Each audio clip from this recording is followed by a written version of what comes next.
Yo, what's going on, guys? In this video, we're going to be doing DriftingBlues 3 from VulnHub. This box is rated about solid easy, and yeah, hope you guys enjoy. Alright, so to get started, I'm actually going to open my terminals here. Let me just split these.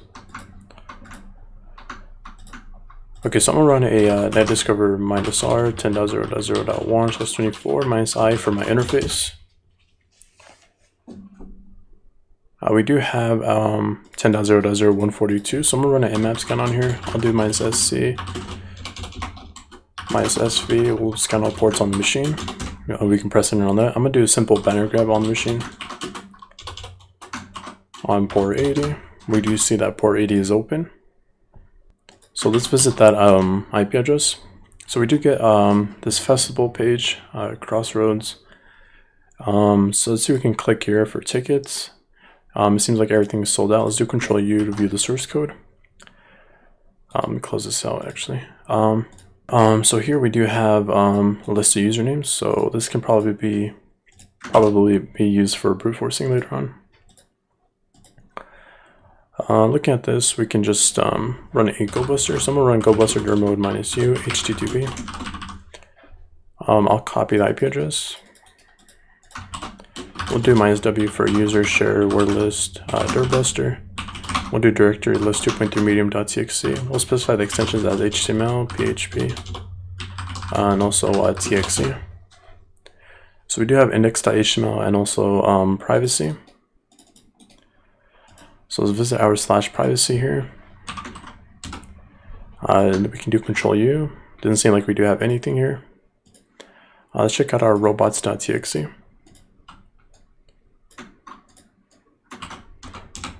We do have a disallowed entry here, so we can let's try to visit this. Does seem like there is a problem with SSH, so let's do Control U. Looking at this, we do get a directory here, which is little Queens of Spades. So you can copy. Let's go to this right here. We do get a hash here, right? So let's try to decode this here using base64. So we'll echo this out on the screen. We can use base 64 -d. We do get intruder here. Let's try to let's echo this out one more time. We'll pipe this out to base 64 -d, and we do get this page right here, this directory. So let's try to visit this directory and see what this is about. Doing Control U, looking at this, this does look like we can do some SSH poisoning with this. Because if you look at this 2331, looking on top of here, it is running every minute. So to actually get some code execution here, let's go under here. We'll do SSH. We can actually just SSH into the system, but from here, we actually want to inject some PHP code, right? So we can do backslash. We'll do PHP into, we'll run a system. You can either run execute too. We can do %_ get. We can type in cmd. Well, actually, let me type the command out, and I'll show you what I guys mean. I'll show you what pops up here for the log, right? Using SSH poisoning. So I can do parentheses that.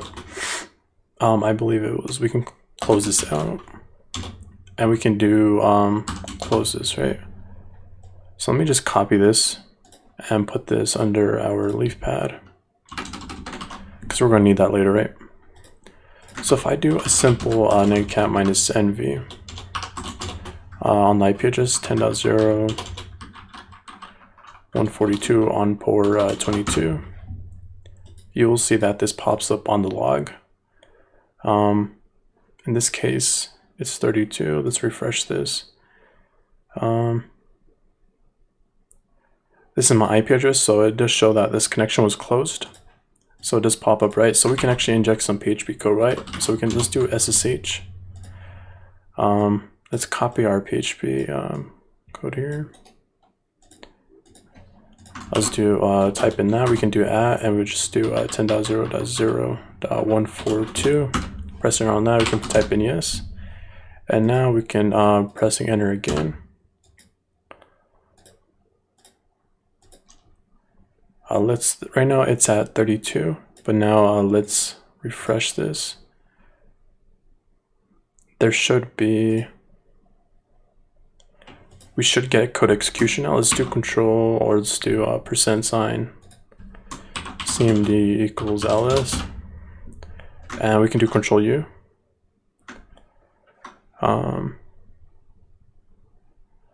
Unless I'm blind. Let's do ID actually. And looking at, or doing ID, you will see that we have the UID as www.data. So let's refresh this. Oh yeah, here we go. So we did ls, and refreshing it, we do get our the list of files, right? Same thing with ID. We can do ID, and we do have www.data, right? It also does show that we did connect from this port when we did this, right? So now the first thing I like doing is actually just searching up what programs we can use to get a connection back. So the first one would be Python. We do have a user bin Python here. Let's check if we have Python 3. So we do have Python 3 also too. So let's do which nc. We do have netcat. Let's check out nc's ncat. Doesn't seem like we do have that. So let's do nc. So let's actually try to use nc to get a shell. So let me start a listener on my box, on my machine. So we'll do lmvp on 4444. So I'm gonna do netcat minus, we'll do -c. We'll run a simple bin/bash on 10.0.064, I believe. So pressing enter on this, it doesn't seem like we get a connection back. So usually if this doesn't work, actually did I type in my IP address right?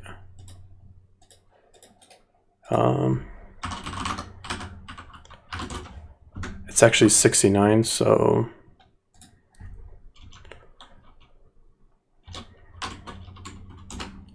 let's press enter on this. We do get a connection back, and now we're at www.data, right?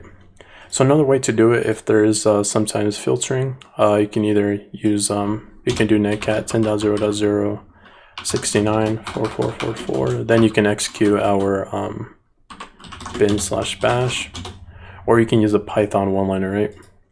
And also check the versions. You can also use netcat, or you can use ncat like that, right? Depends on which program is installed on the machine.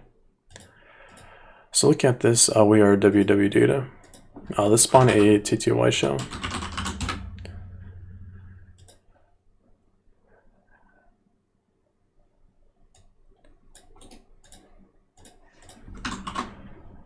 So let's change this to bin bash, and we'll change this to Python 3. So let's go back to our /home. Let's we can clear this. Let me export out my term.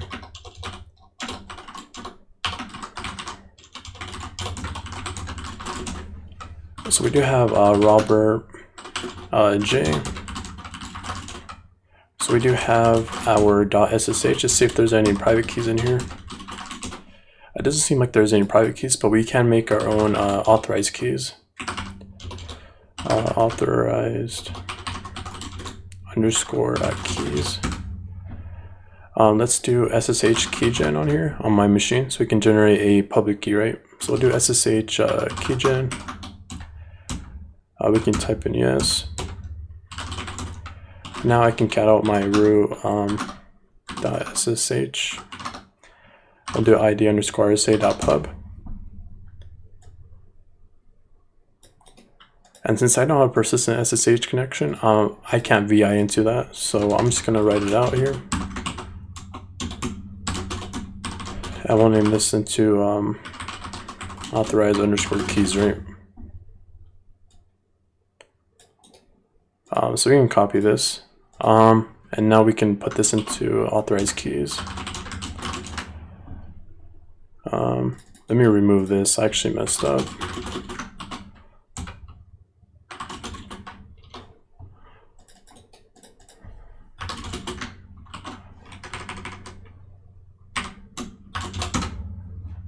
This is supposed to be underscore, so underscore. So let's make sure we don't have anything in here. So let's cat our authorized keys.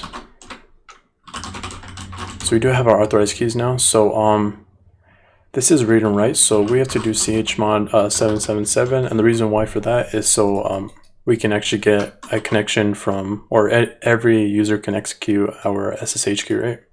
And we actually want to execute it as Robert, right? So looking at this, we can actually get a connection again. I'll SSH into Robert J at 10.0.0.142.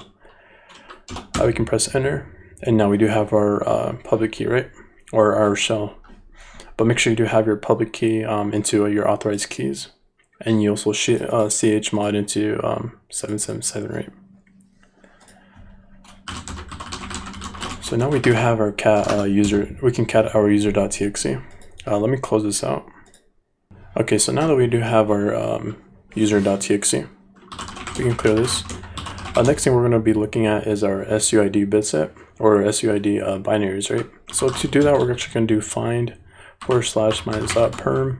We'll do minus type. It's going to be, we're going to specify this as file type minus, we're going to execute ls minus la. We'll do curly braces, right? And we'll transfer this to dev/dev/null.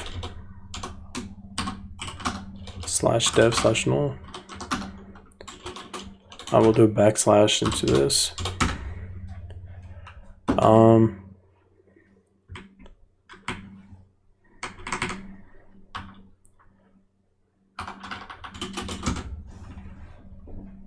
All right, here we go. So looking at this, we do have a SUID, which is user get info, right? So let's actually try to run this here. So there can actually be 3 commands that this is running. So let me just X out of this. So this can either be running the ifconfig. This can either be running the, you see that this is the host, which we can't really manipulate the path because this has this is going to /etc/host, right? And we can't really make our own follow path. And for this, if you do uname -a, you do see that this is just running uname -a. What I did was actually just take a guess that it's running uname -a. And for the ifconfig, this we can either execute it using ifconfig or uname -a, right? So I'm going to my /temp. We have nothing in here, so I'm just going to echo out our a simple /bin /bash as into uname uname. So do ls minus la. We can do chmod 777. So we can it's going to allow root to execute this program now. So I'm going to export our path. Let me clear this. So I'm going to export the path, which is going to equal to /temp. We can do %sign path. So now it's going to execute our uname -a, right? Seems about right. So now, since we do have that, we can go back to our run this command again for the SUID. We do see that this is going to get our get info. So now if we press enter, you see that this gave us the shell as root. And the reason because of that is because we have our program as temp, as uname -a, and it's running a simple bin bash, right? And that's why we got root. So now we can do ID. We are still under root. You can add your own SSH key under root if you wanted to, right? If you just want the ID of root. So we can cd into root and get our root.txt, right? I'm not sure what this program is, upit.